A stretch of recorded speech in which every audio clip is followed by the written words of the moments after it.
Earlier when we were beveling, we talked about putting the wing together. Glue the center part. Put our wing together. Drop the spar in. Put a piece of tape over it. Flip it over. A couple of drops of CA every 4 inches on both sides of the spar all the way down. Piece of tape over the top of it. And your wing's basically done. From there you can bevel the edges of your ailerons and put it together. Mike does offer beveling for these planes that you can buy it pre-beveled and pre-taped.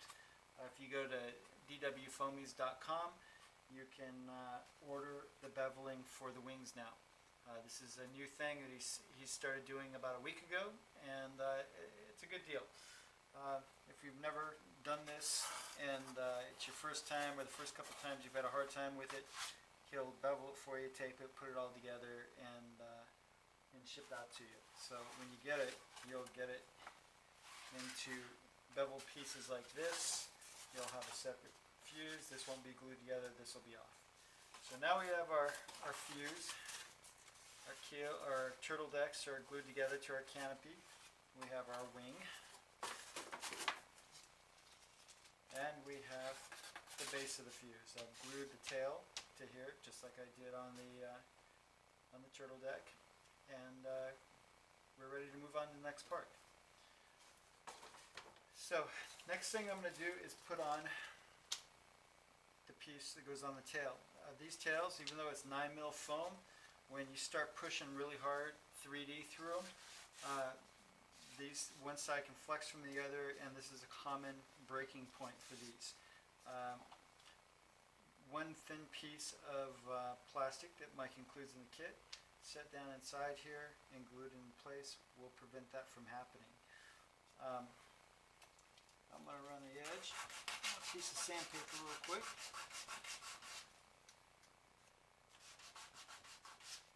Just clean up any mill stuff.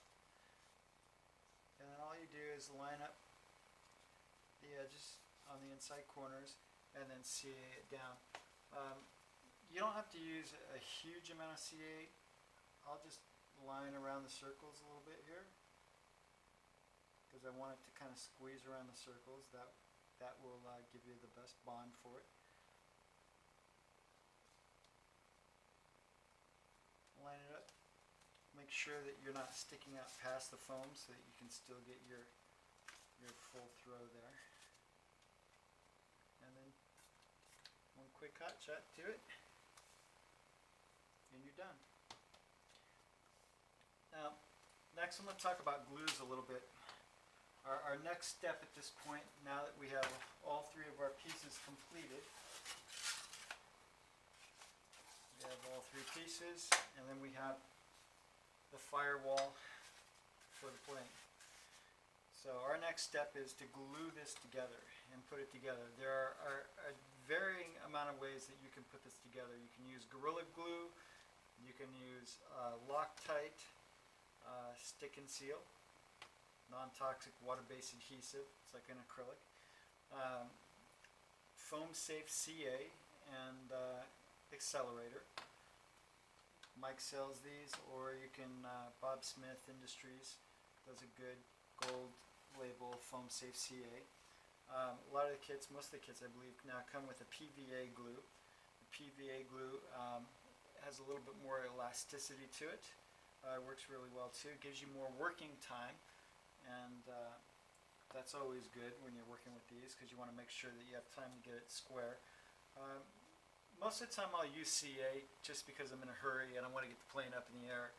So, and I've built so many of them at this point, I can square them up with a square and CA it at the same time and get it together in 10 or 15 minutes.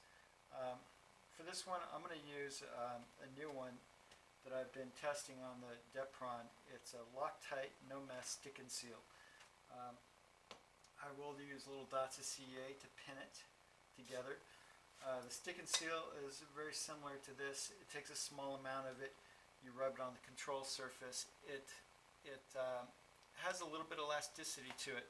So when I went to go break the foam piece apart, rather than breaking the foam, it stretched the bond between this and the plane, and was still a little sticky inside there, that I was able to stretch it back, stick it back together without having to reuse more of it.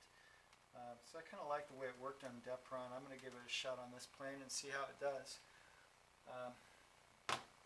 Last thing that you can use is epoxy.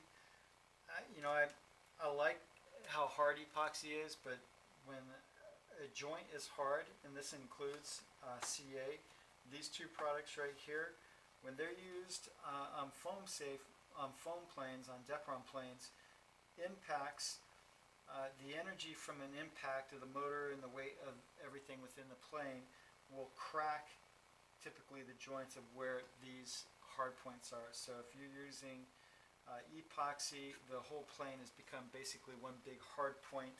You hit with the nose, you hit on the side of the plane, it transfers that energy through the foam because this stuff does not want to break. And so the foam breaks, and typically the foam doesn't have any give. If you think of it like a building built for earthquakes, out here in California we build for earthquakes, the buildings are built for earthquakes. We don't want it so rigid that the building falls over or that it snaps in half. We actually want a little bit of flex. Even though we want a rigid plane in the air while we're flying, and that's why we have a couple of carbon supports, overall when it hits the ground we want that kind of energy to kind of transfer and rather bend the plane a little bit rather than break the plane. And this will help by using the PVA glue that Mike typically puts in the kits, or the Loctite Stick and Seal, another pretty lightweight glue. It doesn't take very much of this. You'll end up with a little bit more flexibility within the plane on an impact, as opposed to CA or 30-minute or 5-minute epoxy. So I'm going to put these aside for now and use them for repair if I ever need them, and start building this up. So in the next video we're going to talk about how to build this square.